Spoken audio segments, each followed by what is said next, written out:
Auroville est l'œuvre de spiritualistes qui s'étaient réunis autour d'un sage indien, Sri Aurobindo, et particulièrement de celle qui fut sa compagne, Mira Alfassa, que chacun appelait avec dévotion la mère.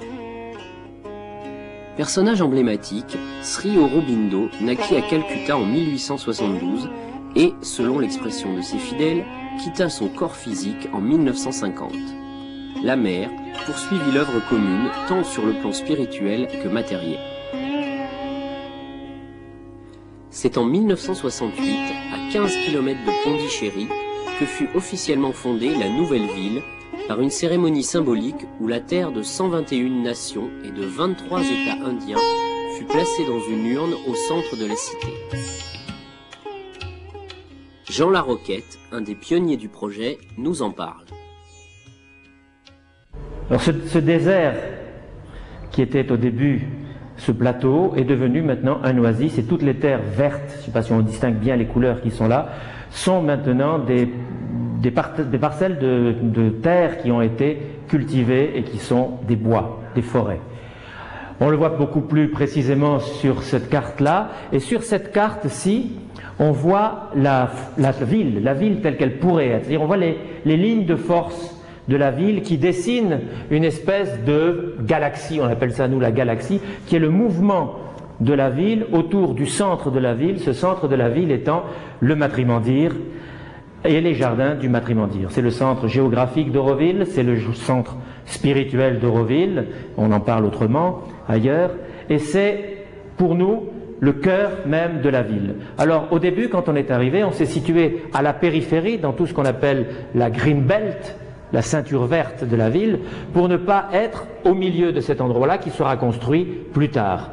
Et depuis quelque temps, depuis quelques années, on commence à rentrer avec des constructions dans la ville et dans les différentes zones de la ville. Il y a la zone dite résidentielle, la zone internationale qui sera faite avec des pavillons de tous les pays du monde entier qui seront représentés pour représenter la multiculturelle Auroville, une zone industrielle où il y a toutes les industries d'Auroville et une zone culturelle pour tout ce qui est éducation, sport, etc.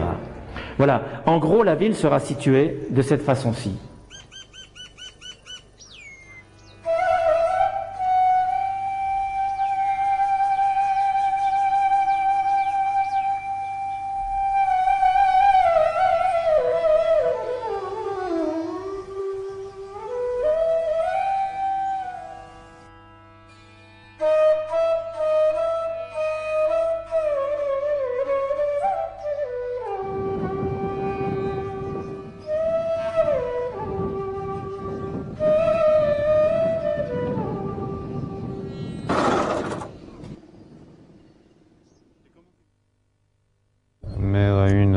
Une expérience intérieure où elle entrait dans cet espace dont elle avait perçu les éléments majeurs mais qu'elle n'avait pas vraiment vu.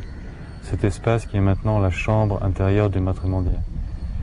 Et c'est comme ça que les mesures de la chambre intérieure ont été déterminées.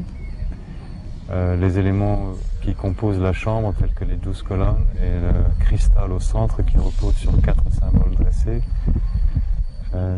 avec la seule présence qui anime l'espace, c'est celle du rayon vertical de lumière, constamment, avec cette forme de tour à 12 facettes, avec un toit à pan incliné. Il a fallu ensuite rechercher quelle était l'enveloppe extérieure. Une sphère comme celle de la Terre, légèrement aplatie au pôle. Et cette sphère, comment la faire? Ce n'est pas une sorte de construction qu'il était possible de faire avant que la méthode de béton armé existe. Et cette sphère repose sur 4 doubles piliers. Elle est tout entière de béton. Pour la calculer, pour la rendre exécutable, il a fallu des calculs très très complexes qui ont été faits par ordinateur. Cette sphère est de 36 mètres de diamètre horizontal et de 29 mètres 50 de verticale.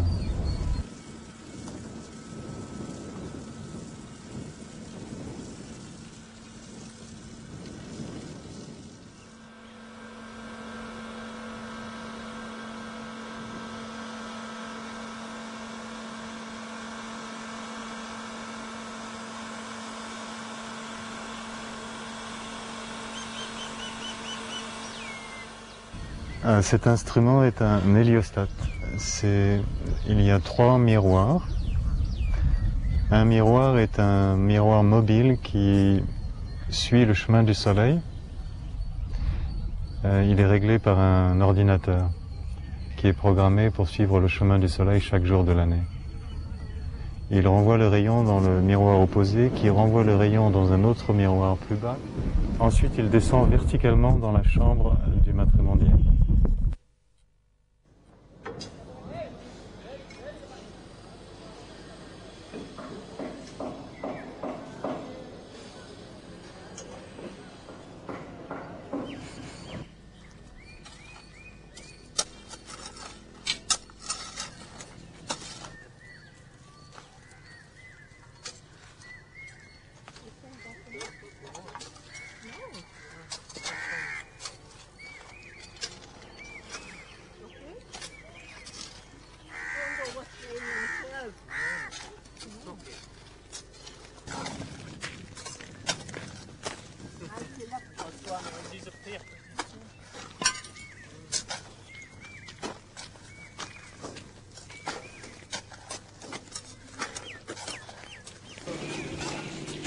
Donc là actuellement nous nous trouvons au-dessus de ce qui représente la structure du futur bol solaire de notre nouvelle cuisine collective dans Auroville, parce qu'on bâtit donc une cuisine collective pour 1000 personnes, et notre objectif en ce qui concerne cette partie uniquement est de générer de la vapeur pour la cuisson des aliments à partir du soleil. Donc on va construire un bol, un très grand bol, puisque c'est un des 3 plus grands qui soit réalisé au monde, qui fera 15 mètres de diamètre et qui permettra de générer 600 kg de vapeur par jour, de quoi faire cuire suffisamment de nourriture pour 1000 personnes, pour les écoles et autres choses comme ça.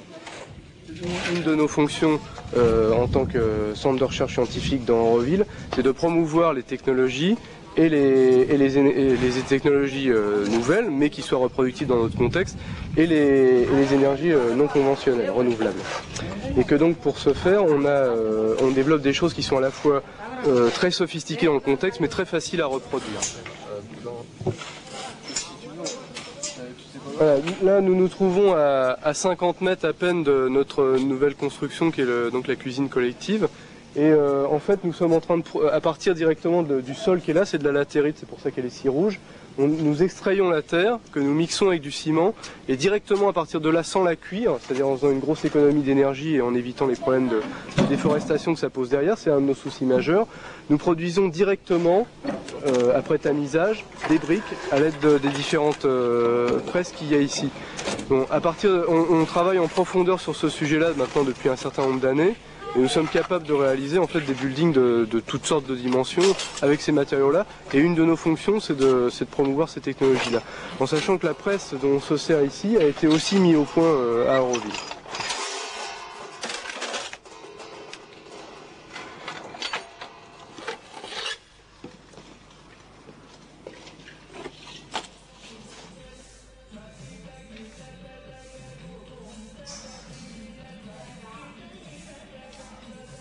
Beaucoup de constructions sont en cours à Auroville, comme cette maison, qui deviendra un lieu de méditation.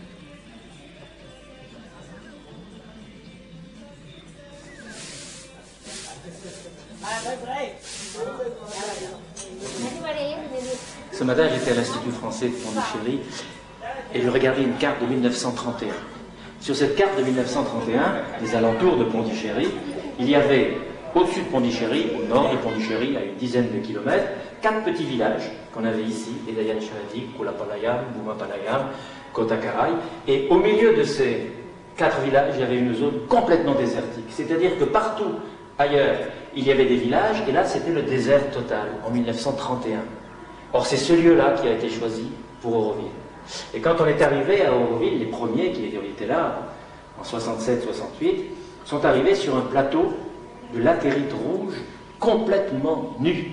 Il y avait 3 arbres, 3 bagnanes, et rien d'autre, pas un brin d'herbe, rien du tout. Chaque année, la mousson prenait toute la terre qui était possible sur le terrain et entraînait tout ça à la mer, qui est ici, par des canyons splendides que l'on peut voir à Auroville, et toute la terre était emmenée, donc il n'y avait rien qui restait là. Et le premier travail du début d'Auroville a été de faire revivre cette terre.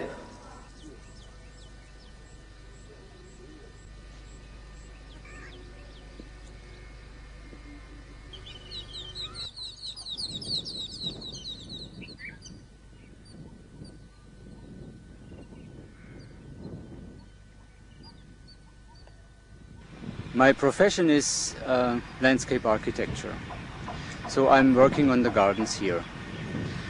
That means, together with the main architect of Auroville, with Roger, and with other people here in Auroville, I'm working on the design, I'm working on the technical drawings, I'm working on plantation drawings, just to know where exactly what has to be planted. And I'm working also on the site here, sometimes physically, sometimes as a supervisor. The gardens are a large project, and the Matromandir we might be able to complete in 2-3 years. The gardens will take much longer. Right now we are in the basic stage of shaping and modeling the gardens. Around Matromandir there are 12 gardens, and they have been given by the mother a specific meaning. It starts with existence, then comes consciousness, bliss, light, life, power, wealth, utility, progress, use, harmony and perfection. Voilà. Alors, à partir de là, il a fallu faire renaître complètement cette terre. C'est ça qui a été passionnant à Auroville et les débuts d'Auroville. C'est-à-dire le grand travail, le grand œuvre d'Auroville, c'est de faire de cette terre aride l'oasis que l'on voit à l'heure actuelle, de faire pousser des arbres. On a planté plus de 4 millions d'arbres à Auroville. Et maintenant, la nature se charge de planter le reste, c'est-à-dire qu'il y a des millions d'arbres dans cette surface-là, il y a des millions d'arbres qui sont plantés, il y a un oasis qui est en train de se créer et qui est en train de se répandre sur le reste, c'est-à-dire que les villages qui sont autour et qui étaient pratiquement abandonnés à Auroville sont des villages qui renaissent maintenant, qui sont redevenus vivants. On a apporté de l'eau, on a cherché l'eau, l'eau existe, elle est en profondeur, c'est un problème tout le temps, mais elle est en profondeur à partir de 30 mètres jusqu'à 300 mètres, on trouve des nappes phréatiques plus ou moins riches, mais on en trouve. Et la terre elle-même est pauvre en soi, mais elle est généreuse. Il suffit d'y mettre un peu d'eau, un peu de compost, et de surveiller bien, d'y mettre beaucoup de conscience, si j'ose dire, et la terre repart, la terre renaît. Et ça a été le travail de ces 25 années.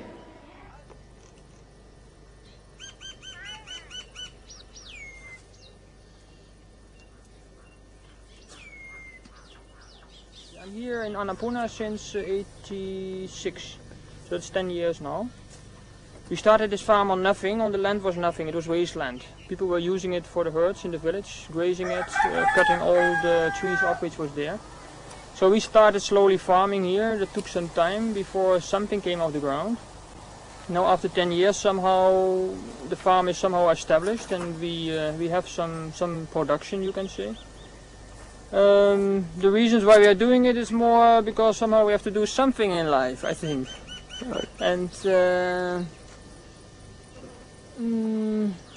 it has to do with the yoga, it has to do with the fact that somehow we feel we should work differently than what normally people do. They try to make all kind of fantastic things in the world, and somehow we feel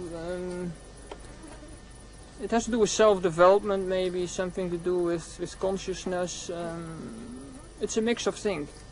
Somehow it feels good to work here and to do something which is healthy.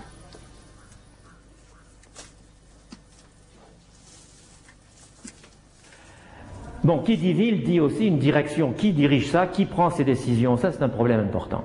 Le problème important est de savoir, parce que c'est la question qu'on pose tout de suite, mais c'est ça, c'est très bien, mais qui est le chef?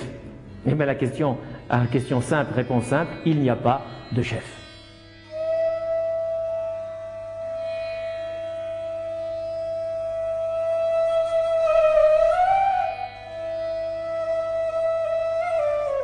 Quand je dis qu'il n'y a pas de chef, c'est une réalité. C'est-à-dire qu'il n'y a pas une personne, ou même un groupe de personnes, qui est responsable de tout Auroville. C'est l'ensemble d'Auroville qui est responsable de lui-même.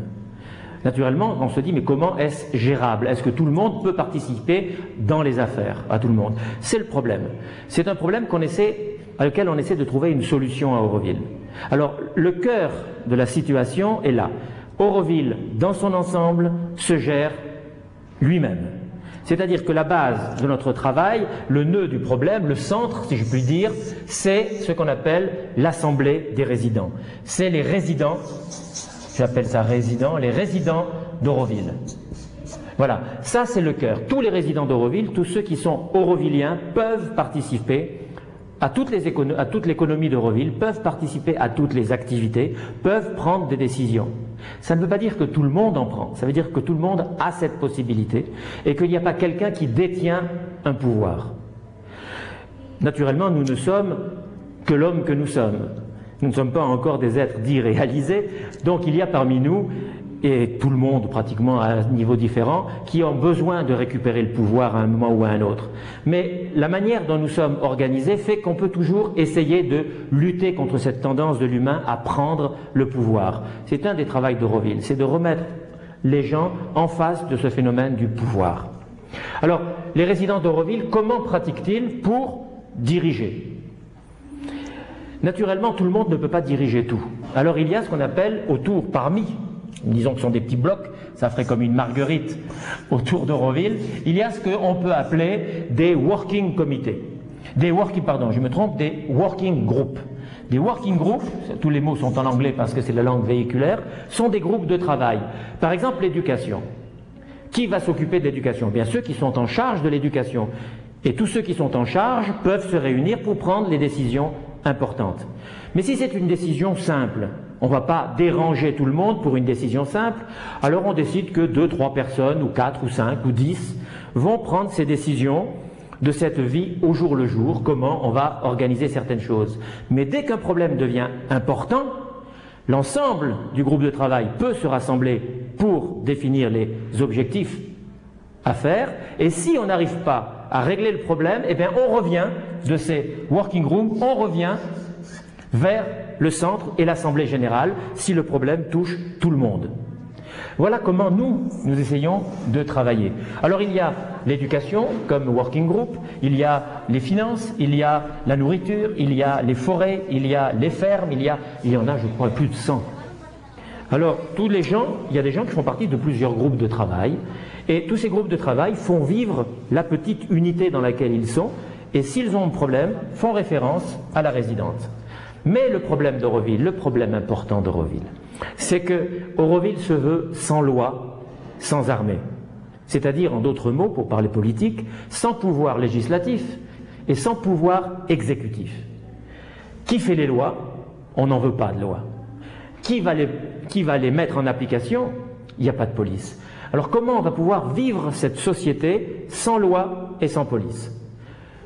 On essaie, dans l'Assemblée des résidents, d'arriver toujours à un consensus. C'est une chose qui est excessivement difficile. En 20 ans d'Auroville que j'ai passé ici, je suis arrivé, j'ai vu très peu de moments où il y a eu un consensus sur les choses. C'est très difficile à obtenir. Mais on peut obtenir quelque chose qui est intéressant. Quand il y a un problème et que l'Assemblée des résidents veut décider de ce problème, il y a deux attitudes. Ou bien il y a un groupe qui est complètement pour cette solution et l'autre qui est complètement contre.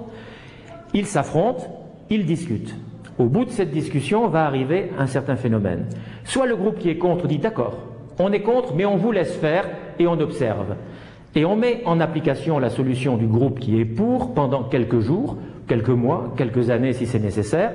Et le groupe en face observe pour voir comment on peut éventuellement changer.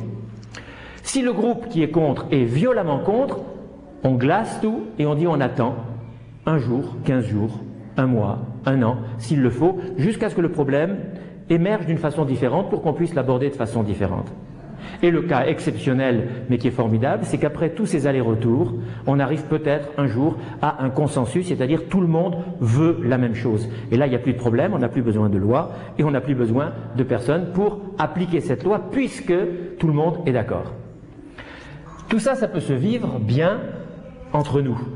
Mais comme on n'a pas de loi, Auroville n'est, au milieu de l'Inde, n'est pas représenté officiellement, puisqu'Auroville n'est pas une entité légale. Et quand on est en rapport, ne serait-ce que pour acheter des terres ou pour nos visas, quand on est en rapport avec l'Inde dans son ensemble, il va falloir qu'il y ait un lien entre nous et, j'appellerais ça, le gouvernement indien, c'est-à-dire l'Inde en soi. Quel va être le lien entre les résidents et le gouvernement? Eh bien, le gouvernement indien a voté une loi un jour et a formé ce qu'on appelle la fondation, une fondation pour Auroville. Cette fondation pour Auroville est tout ce qui est de plus légal. Elle va essayer de régler tous les problèmes de légalité vis-à-vis de l'Inde que peut avoir Auroville, mais sur le plan décisionnaire, elle prendra toujours appui sur l'Assemblée des résidents. C'est-à-dire que la décision devrait, j'emploie le conditionnel parce que ce n'est pas toujours facile, la décision finale devrait toujours incomber à l'Assemblée des résidents. Cette fondation est formée par des intellectuels, par des artistes, par d'anciens politiques. Nous avons à la tête de cette fondation à l'heure actuelle l'ancien ambassadeur de l'Inde aux États-Unis qui s'appelle M. Karan Singh. Donc il y a un certain nombre de personnes qui sont les garants de notre contact avec l'Inde. Mais pour être garant de la vérité d'Auroville, dans cette fondation, au-dessus de ce comité, ce premier comité, il y a un International Advisory Council, un conseil international formé de personnalités internationales très importantes sur le plan de l'environnement, sur le plan de l'éducation, sur le plan... Il y a l'UNESCO derrière, enfin, autant de choses qui sont la caution que Auroville restera Auroville, et non pas, parce que la fondation étant indienne, Auroville pourrait devenir que indien. Pour éviter ça, il y a un conseil international qui chapeaute la fondation. Alors voilà, en gros, ce que l'on peut dire. Résidence, assemblée, c'est le nœud du problème, c'est le cœur du problème. La fondation, c'est la représentation du gouvernement indien et le lien qui va être créé entre les deux. Et pour chapeauter le tout, je l'écris en bas, mais ça devrait être tout à fait autour, pour chapeauter le tout, il y a un conseil international qui, lui, est garant de ce qu'Auroville doit rester et doit devenir. Voilà en gros comment ça va se situer.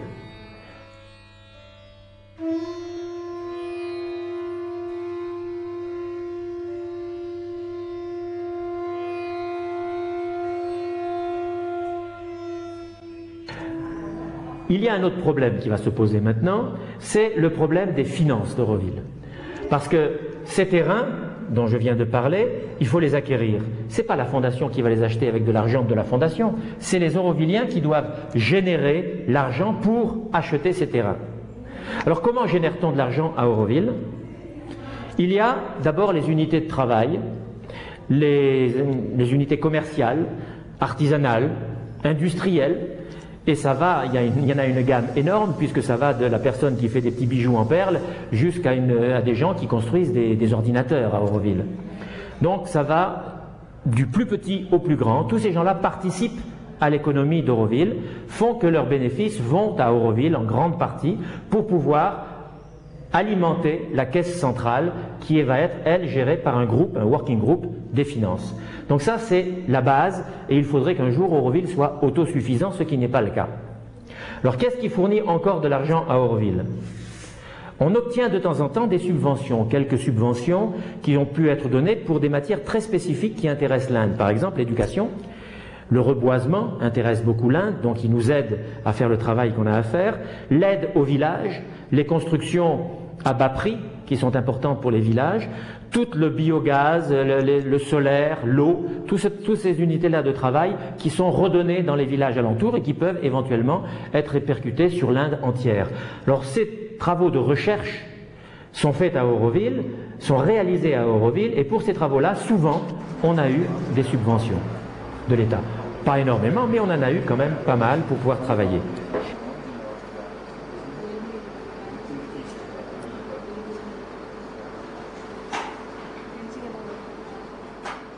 Donc, ce sont deux plaques qu'on a reçues en fait pour les 2 années passées comme reconnaissance de nos activités en Inde et qui nous donne en fait une première place entre les centres de construction et centres de recherche pour la construction appropriée en Inde. Ça, c'est un prix qu'on a reçu pour la construction de notre centre d'information et de réception des visiteurs à Auroville. Et c'est un prix qui est donné par Hassan Fatih International Award pour l'architecture des pauvres dans l'année de 92. Alors les donations, il y a 2 genres de donations. Il y a des donations qui viennent de l'extérieur d'Auroville, d'Europe, d'Amérique, enfin des pays qui ont de l'argent et qui s'intéressent au projet, donc qui récupèrent des fonds pour pouvoir les donner à Auroville pour faire travailler l'ensemble. Et il y a des fonds qui sont donnés par certaines personnes qui arrivent à Auroville. Quand on arrive à Auroville, on peut donner tout ce que l'on a, si on le veut, à Auroville. Si on veut participer à la vie d'Auroville, on donne. Moi, quand je suis arrivé à Auroville, il y a 20 ans maintenant, j'avais travaillé pendant quelques temps à la télévision où j'avais gagné de l'argent. Cet argent-là, je l'ai remis pour construire un puits, pour construire des maisons, pour construire une école. Donc c'est de l'argent qui est donné à Auroville complètement. Ce qui est dangereux avec ce problème d'argent, c'est qu'on a toujours tendance à croire qui est-ce qui va s'en mettre dans les poches. Ça, c'est la question qu'on me pose souvent. Eh bien, personne. Auroville, contrairement à ce qu'on peut croire vu de l'extérieur, Auroville est un endroit qui est relativement, je dis bien relativement parce qu'il y a toute l'Inde autour de nous, qui est relativement pauvre. Un Aurovillien vit à l'heure actuelle avec l'équivalent de 350 francs par mois. C'est la base avec laquelle un Aurovillien peut vivre. C'est ce qu'on appelle la maintenance d'un Aurovillien, 2500 roupies. Ça équivaut à peu près à un salaire moyen, un tout petit peu, si on voulait le comparer à la France, un tout petit peu au-dessus du SMIC. Donc vous voyez qu'avec cet argent-là, on ne peut pas faire des 1000 et des 100. Donc on a de quoi vivre, c'est-à-dire manger et dormir. C'est la base.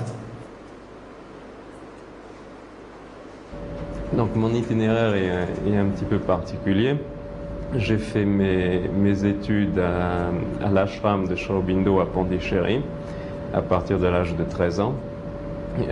Une fois mes études terminées, j'ai démarré un atelier d'électronique à Auroville, et ce qui a amené après quelques années à la formation d'Aurelec où on a fabriqué des ordinateurs pendant une dizaine d'années.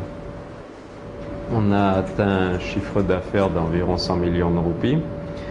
On était pratiquement les premiers à se spécialiser dans les réseaux, quand les réseaux n'étaient pas très connus. Donc on s'est fait une certaine réputation à ce moment-là dans les réseaux. On fait encore quelques cartes électroniques, quelques platines électroniques qu'on fait principalement pour l'exportation. Mais c'est une activité qui diminue beaucoup chaque année avec l'ouverture de l'Inde pour l'importation. Et on fait beaucoup de réparations d'ordinateurs, réparations de tout type d'ordinateurs et de tout type de réparation. Maintenant, on répare des télévisions et tout ce qui est de nature plus ou moins associée avec les ordinateurs. Ici, vous avez un atelier de peinture sur soie. Vous voyez donc ces villageoises là qui sont en train de monter des cartes postales en soie peinte et brodées. C'est un produit tout à fait nouveau. Nous avons fait une exposition à Singapour. Ces cartes postales vont être exportées au Japon, au Canada, en Italie, en Espagne, dans différents pays.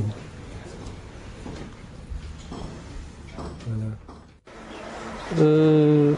En France, je n'étais pas satisfait de ma société de ce qu'elle m'offrait, vous voyez.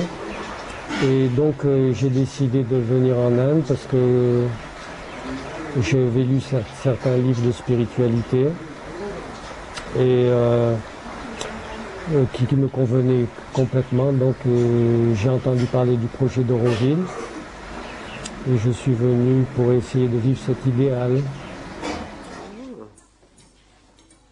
Alors ici vous avez des chemises qui vont être importées en Allemagne. C'est de la peinture sur soie. Après qu'elles seront peintes, elles iront à l'atelier de couture.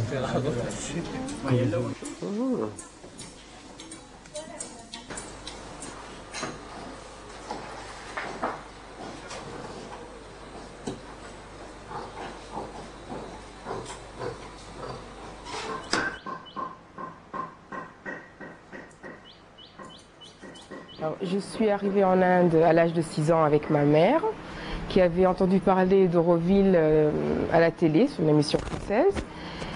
Mais quand on est venu à Auroville, il n'y avait pas d'école. Enfin, il y avait une école, mais le système d'éducation n'était pas tout à fait comme il le fallait. Et comme ma mère était dans l'éducation, elle n'a pas voulu qu'on reste à Auroville.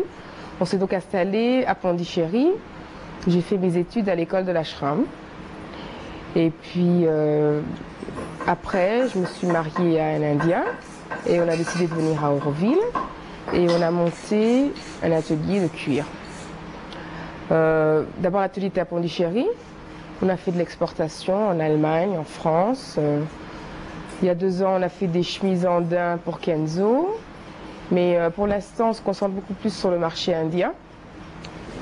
Et on fait des sacs, des chaussures, des blousons, tout ce qu'on peut faire en cuir.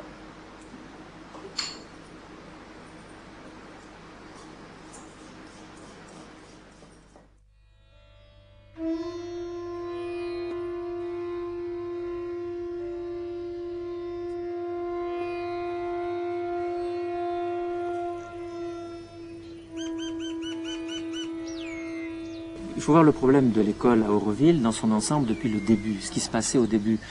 Au début, on a tendance à croire que les Aurovilliens, c'est des 68 arts attardés, c'est faux. Mais c'est vrai aussi qu'ils viennent de toute cette mouvance de 68, donc il reste des traînées de 68 arts dedans. Et une de ces traînées par rapport aux enfants, et qui était la chose la plus importante et la plus difficile, c'était ce phénomène de dire les enfants, l'école ça sert à rien, les enfants c'est la liberté, laissons-les libres. Et aux enfants on leur disait qu'est-ce que tu préfères, aller à l'école ou bien partir dans la nature, t'amuser avec les oiseaux, les serpents et les grenouilles. Ils choisissaient naturellement la nature. Et il a fallu faire tout un travail pour essayer de ramener les enfants à une nécessité de travailler. Donc il y a toute une catégorie d'enfants qui ont été partagés trop fortement entre ces deux éléments-là et qui n'ont pas pu suivre une, je vais employer le mot, une certaine discipline de travail. Ça, c'est le truc qui a été très très très difficile pendant longtemps. Et puis, donc, avec certaines autres personnes, on avait commencé à créer des écoles qui, plus ou moins, s'adaptaient à cet état d'esprit. Il y avait Johnny, il y avait... qui est-ce qu'il y avait encore? Bon, il y avait nous, il y avait moi qui avait fait ça à douceur, il y avait d'autres enfants. Et Françoise est venue dans la génération d'après. C'est-à-dire, elle est arrivée au moment où les enfants, certains enfants avaient commencé à connaître cette espèce de discipline. Et à partir du moment où ces enfants l'avaient connue, les parents l'avaient connue, les parents l'ayant connu, les autres enfants l'ont demandé un peu, et Françoise a eu la chance, dans ce lieu ici, mais à d'autres endroits, il y a d'autres personnes qui s'en sont occupées, elle a eu la chance de pouvoir prendre des enfants qui ont besoin de ça. À ce moment-là, ça devient facile d'éduquer, ça devient facile d'être libre, ça devient facile de leur donner toutes les possibilités. Alors on a cette chance inespérée à Auroville, d'avoir en même temps, non pas une discipline, j'aime bien le mot respect de ça, respect de tout ce que je dis, à la fois ça, et à la fois la liberté totale de vivre dans cet environnement, de vivre dans cette nature, d'avoir toutes ces expériences de la vie, de pouvoir partir d'un workshop à un autre, de pouvoir aller travailler dans un atelier, de pouvoir avoir une mobilette, de pouvoir vivre. Donc l'enfant qui a une éducation limitée à l'école à 4-5 heures, a quand même dans la vie de tous les jours 10 heures d'enseignement fantastique.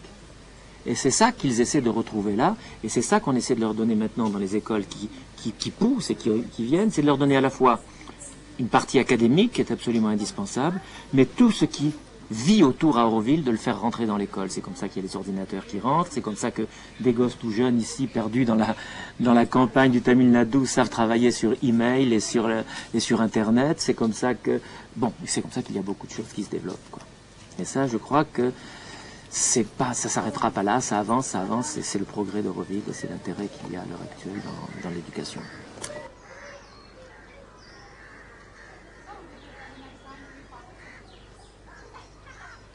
thing that's very obvious in village action work is that work with villagers has to be done by people who are themselves Tamil speaking and familiar with the Tamil culture. And especially work with village women has to be done by Tamil women. So this is my colleague, Ambu, who will tell you about her work with the villages, women. Okay. My work with the villages, it's of two kinds. One thing is to have a regular contact with the mothers of the children. Okay, mothers of the crush children or the night school children or something like that. So we meet once in 2 months, and then so we discuss various aspects of the school, whether it is crush or the night school, the positive and the negative things, the problems which we face in the schools and all these things. And many times the parents give an effective solution to the problem. And also at the time of admission in the crushes, we involve the mothers to be a part of it, because there is a great demand at the time of admission. We are able to admit only 7 children, but the number of applicants are more than 20. So at that time we need to select.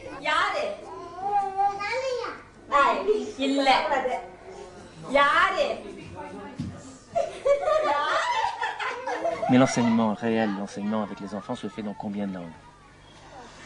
On a une langue où l'enseignement se fait, c'est l'anglais, mais il y a 2 autres langues qui sont enseignées ici, c'est le français et le tamil. Et ça nous arrive aussi d'avoir un enseignement en allemand quand nous avons suffisamment d'enfants de langue allemande. Mais la majorité des Aurovilliens, c'est quoi les communautés majoritaires? C'est les Indiens? Les Indiens, les Français, Allemands et les Allemands. C'est les 3 communautés importantes. Oui. Mais on a été obligé de choisir une langue de communication. Parce que c'est l'anglais. C'est l'anglais. Parce que c'est la langue de l'Inde aussi. Évidemment, ça pose des problèmes. Parce qu'il a fallu pour nous aussi être capable d'enseigner en anglais. Donc dans cette école, il n'y a que 3 enfants dont la langue maternelle est l'anglais. Et très peu de professeurs dont la langue maternelle est l'anglais. Et pourtant, l'enseignement se fait en anglais. Ce qui demande d'avoir toujours une distance et d'aller au-delà de la langue. Oui, ce qui est intéressant aussi pour les professeurs, c'est d'apprendre l'anglais, et on apprend à tout âge à Auroville. Oui, et en même temps d'être toujours conscient d'essayer de comprendre ce qui est dit. Et que les mots, c'est important, mais aussi, il faut aller au-delà des mots.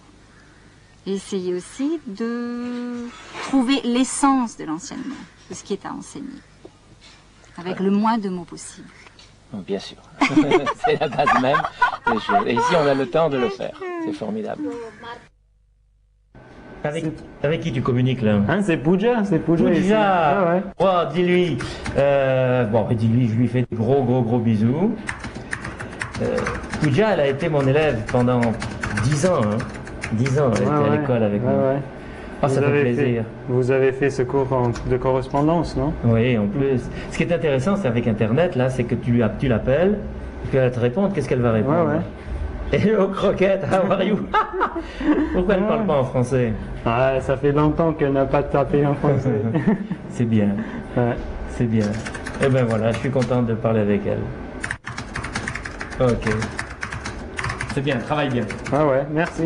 Basically, I'm coordinating the overall effort in installing hardware access stations, trying to maintain the system along with the SysOp, and overall effort in installing hardware access stations, trying to maintain the system along with the SysOp, and introduce the principle of using an electronic communication system to the community.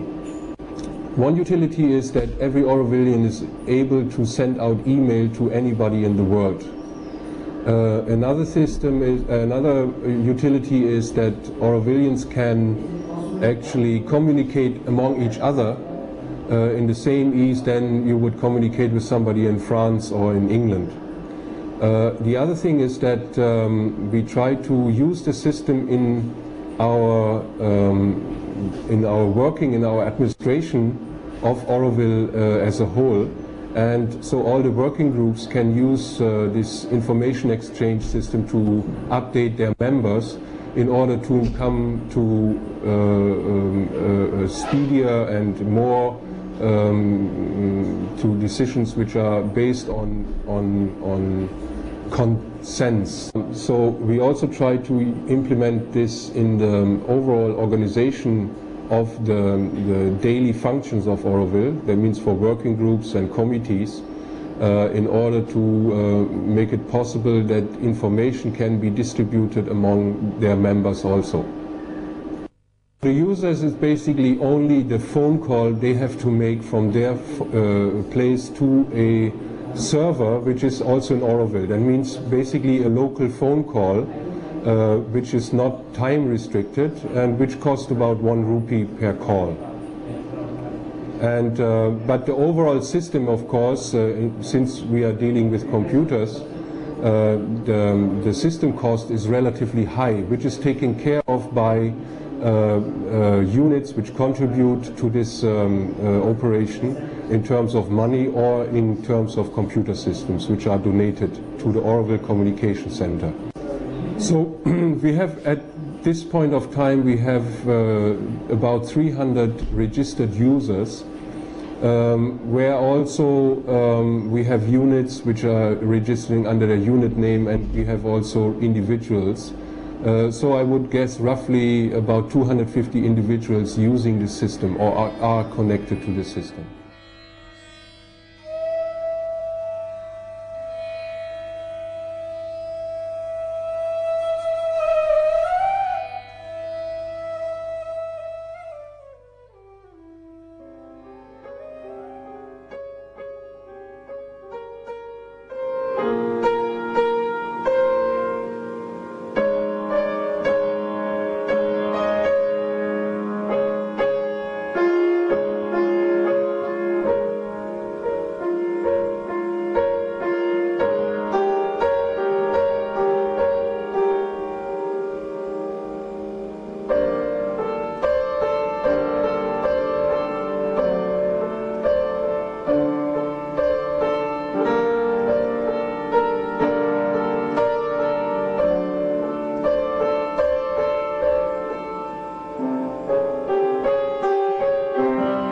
My name is Holger. I came to Auroville 5 years ago with my family. My wife and me, we are both teaching, besides having 4 children.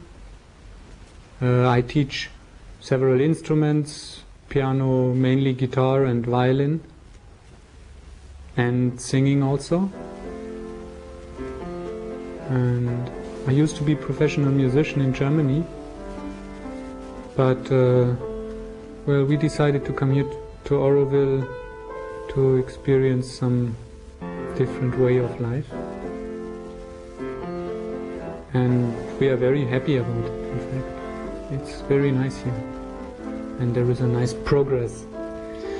In the past 3 years I was busy with building up a choir, a children's choir in fact.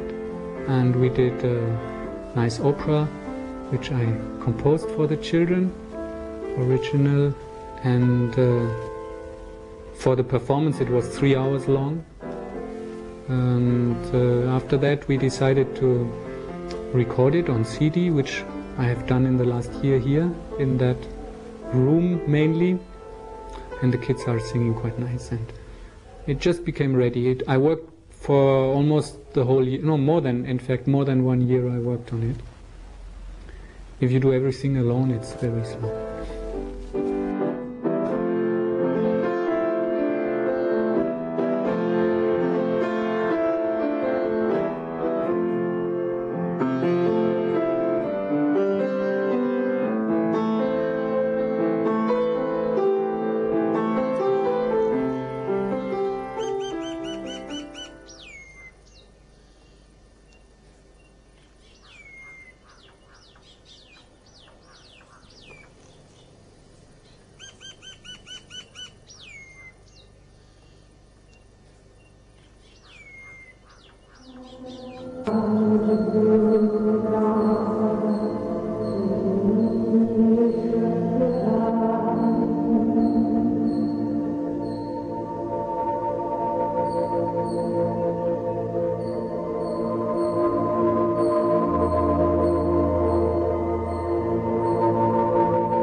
m'appelle Joy, je suis ici depuis bientôt 20 ans. J'étais à l'ashram à Pondichéry 15 ans avant ça. J'ai grandi là-bas. Et je suis venue ici comme un prochain pas de ma vie depuis l'ashram. Et au début, les 10 premières années, j'ai passé à me promener un peu dans Auroville, dans une ferme, la vie de famille. Et depuis maintenant 8 ans, je fais de la danse. Je me suis remise à la danse. Je monte quelques spectacles de théâtre de temps en temps pour les enfants. Et j'ai travaillé beaucoup avec Paolo et aussi Anou, qui est une chorégraphe d'Auroville. Donc mon activité principale, c'est la danse. Et j'ai commencé à enseigner aussi la danse aux enfants. Et bon, le théâtre, la danse sont mes activités principales.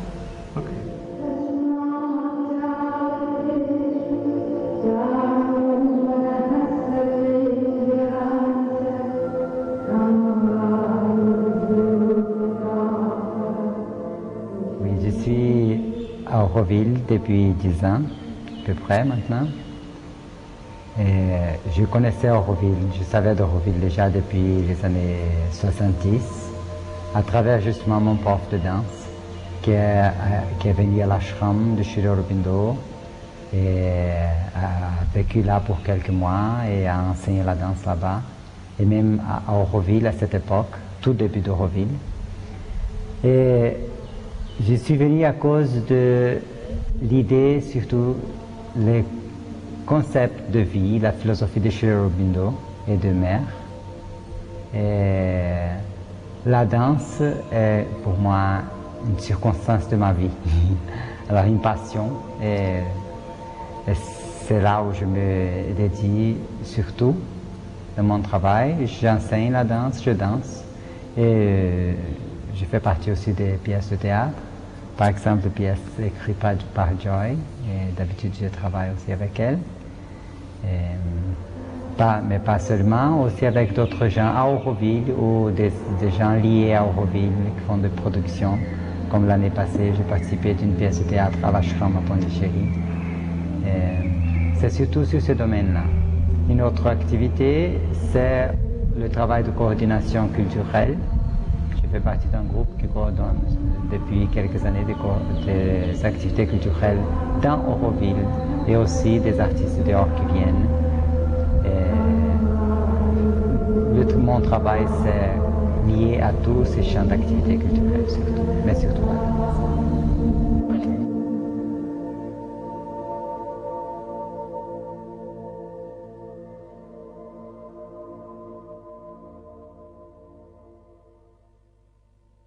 Parce que le problème d'Auroville, ça aussi c'est une question qu'on me pose souvent, le matrimondir n'est pas fini.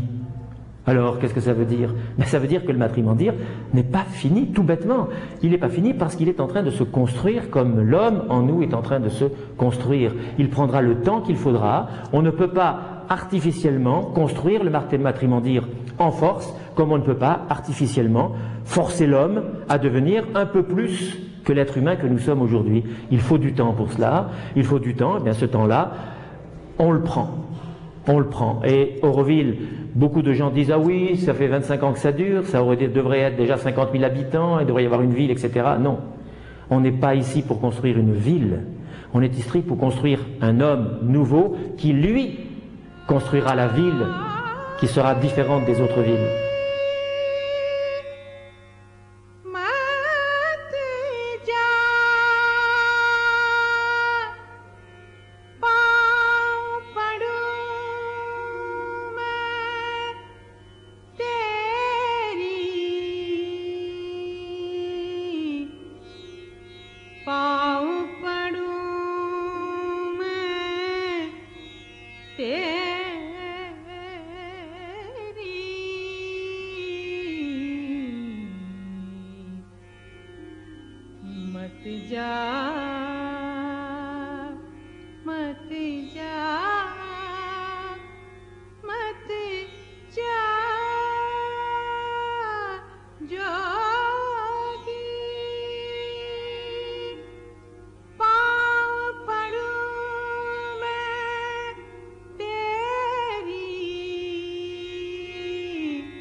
जा